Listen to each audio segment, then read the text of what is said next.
warahmatullahi wabarakatuh. Halo semuanya. Di sini dan di kesempatan kali ini, saya dan kelompok saya akan menjelaskan biografi tentang Sunan Giri. Biografi yang akan kami jelaskan meliputi biodata, pendidikan, karya-karya, peran, dan akhir hayat dari Sunan Giri. Sebelum memasuki materinya, perkenankan saya memperkenalkan kelompok saya terlebih dahulu. Perkenalkan, nama saya Nadiyenda Nur Azahra dari kelas 9H dan nomor absen 12 dan Assalamualaikum warahmatullahi wabarakatuh. Saya Putri Aura Nur Aziza dari kelas 9H. Assalamualaikum warahmatullahi wabarakatuh. Perkenalkan, nama saya Viola Dwi Anjera Kiranya dari kelas 9H absen nomor 22. Assalamualaikum warahmatullahi wabarakatuh. Saya Talita Raisa Waluyo. Assalamualaikum warahmatullahi wabarakatuh. Saya Rafa Firjatul Azaria dari kelas 9H, absen 17. Di sini saya akan menjelaskan biodata tentang Sunan Giri. Sunan Giri merupakan salah satu dari 5 sunan yang berasal dari Jawa Timur. Beliau juga merupakan pendiri Kerajaan Giri Kedaton di Gresik, Jawa Timur. Beliau juga merupakan tokoh yang paling banyak ditulis di buku-buku babat Jawa.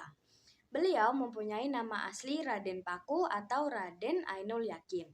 Beliau lahir di Blambangan, Banyuwangi pada tahun 1442 Masehi dan beliau wafat di Giri, Gresik pada tahun 1506 Masehi. Dan tempat pemakaman beliau berada di Masjid NU Sunan Giri di Lamongan. Beliau merupakan putra dari Maulana Ishak dan Dewi Sekardadu. Dewi Sekardadu sendiri adalah putri dari Raja Blambangan. Beliau juga mempunyai 2 istri, yaitu istri pertama adalah Dewi Murtasiyah, putri dari Sunan Ampel, dan istri kedua adalah Dewi Wardah, putri dari Sunan Bungkul. Sunan Giri mempunyai anak dari masing-masing istrinya, yaitu anak dari Dewi Murtasiyah adalah Sunan Dalem, Sunan Kidul, Sunan Kulon, Sunan Tegalwangi, Sunan Waruju, Ratu Gede Sawurasah, dan Nyai Ageng Seluluhur. Dan anak dari Dewi Wardah yaitu Pangeran Pasirbata dan Siti Robbayat. Beliau merupakan sunan yang berdakwah dengan cara kesenian, yaitu beliau menciptakan lagu-lagu daerah untuk berdakwah dan biasanya beliau berdakwah kepada anak kecil. Itulah biodata dari Sunan Giri. Saya di sini akan menjelaskan peran dalam berdakwah Sunan Giri. Sunan Giri dikenal sebagai pendakwah yang berdakwah melalui permainan anak-anak. Beliau menciptakan permainan cublak-cublak suweng, jelungan, jamuran, gendir gerit. Permainan anak-anak ini menjadi sangat populer sebagai permainan tradisional dari Jawa dan keberadaannya hingga sekarang masih bisa dimainkan. Salah satu permainan anak yang ada nyanyiannya adalah cublak-cublak suweng. Di dalamnya terdapat lirik yang mengandung makna janganlah menuruti hawa nafsu, karena semuanya nanti akan kembali lagi ke hati nurani yang bersih. Dengan hati nurani yang bersih, maka kita bisa menemukan kebahagiaan dan tidak tersesat hingga lupa akan akhirat.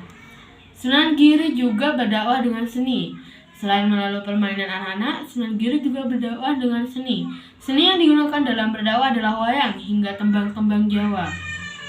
Jadi, ketika memainkan wayang, Sunan Giri akan menyisipkan ajaran-ajaran Islam di dalamnya, sehingga masyarakat setempat bisa belajar agama Islam dengan cara yang lebih menyenangkan. Sunan Giri menciptakan gending atau lagu instrumental Jawa seperti Asmarandana dan Pucung. Pendekatan lewat jalur seni ini sangat berguna sehingga di masa itu banyak masyarakat Jawa yang mulai memeluk agama Islam. Jalur politik juga menjadi media dakwahnya. Menurut Sistem Legislasi Nasional Cagar Budaya dari Kementerian Pendidikan dan Kebudayaan, kepopuleran pesantren Sunan Giri yang didirikan oleh Sunan Giri ini semakin besar hingga pengaruhnya sebuah kerajaan yang bernama Kerajaan Giri Kedaton. Kerajaan ini didirikan di Gresik pada tahun 1487. Sunan Giri yang memimpin kerajaan tersebut kemudian memiliki gelar sebagai Prabu Satmata.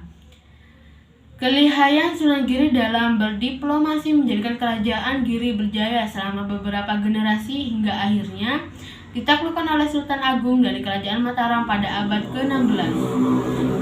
Sekarang sudah tahu kan? Terima kasih. Wassalamualaikum warahmatullahi wabarakatuh. Di sini saya akan menjelaskan tentang pendidikan Sunan Giri. Sunan Giri dari kecil menuntut ilmu di pesantren misalnya yaitu Sunan Ampel, tempat di mana Raden Patah juga belajar agama Islam. Sunan Giri saat muda sempat berkelana ke Makalah dan Pasai. Setelah merasa cukup ilmunya, dia membuka pesantren di daerah perbukitan desa Sudomukti, selatan Gresik. Sunan Giri saat itu juga pernah melakukan perjalanan haji bersama Sunan Bonang.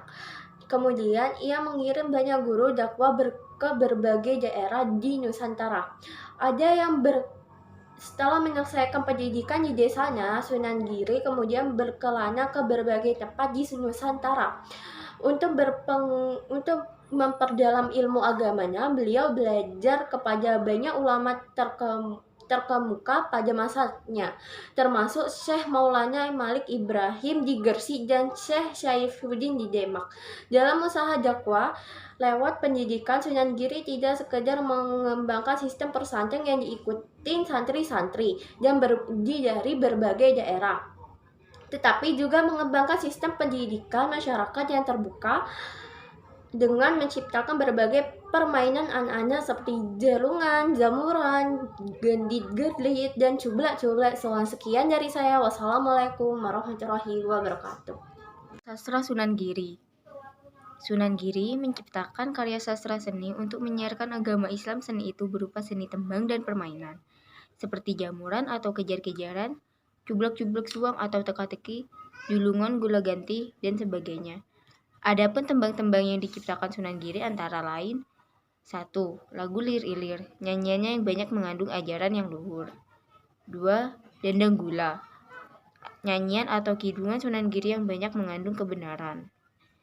Yang ketiga, dendang gula silir, nyanyian atau kidungan serta mendatangkan rasa persahabatan bagi yang mendengarkannya. Yang keempat, tembang Macapat berjudul Mijil. Mijil diserupakan dengan keluarnya atau lahirnya bayi dari gua garba ibunya, yang juga mempunyai persamaan dengan munculnya gagasan dari budi sang penciptanya. Salah satu bait yang terkenal dari tembang Macapat ini adalah karya dari Sunan Giri. Di sini saya akan menceritakan cerita akhir hayat Sunan Giri. Sunan Giri atau Raden Paku mendapat gelar Maulana Ainul Yakin. Pulang dari Pasai, Ainul Yakin mendirikan pesantren di Giri yang kelak menjadi Giri Kedaton. Dan penguasa pertamanya adalah Sunan Giri dengan gelar Prabu Satmata. Dalam masa pemerintahan Demak, Giri Kedaton mendapat kedudukan sebagai daerah istimewa. Disebut Giri Kedaton karena letaknya yang memang berada di atas giri atau bukit yang sekarang ada di desa Giri Kebumas. Letak Giri Kedaton memang berada di 150 meter dari permukaan tanah. Permukaan tanah itu sendiri juga berada di atas bukit yang lain. Meski sudah hancur termakan usia, peninggalan Giri Kedaton masih bisa dilihat hingga sekarang. Sunan Giri wafat pada malam Jumat 24 Rabu awal tahun 913 Hijriah atau 1428 Saka atau 1506 Masehi dalam usia 63 tahun. Makam Sunan Giri berada di cungkup berukuran 4x4 meter. Dan cungkup itu masih diberi cungkup lagi yang berukuran sekitar 8x8 meter. Tak terhitung sudah berapa banyak peziarah yang datang ke Giri. Pada Ramadan sendiri, peziarah yang datang pada siang hari relatif sedikit. Justru peziarah yang datang di malam hari yang dimulai pada tanggal 17 Ramadan atau suatu malam nuzulul Quran. Dan lepas dari tanggal 20 Ramadan yang berangka ganjil, Giri semakin ramai didatangi peziarah yang ingin melaksanakan sholat tasbih. Mereka berbondong-bondong datang untuk menemukan Lailatul Qadar.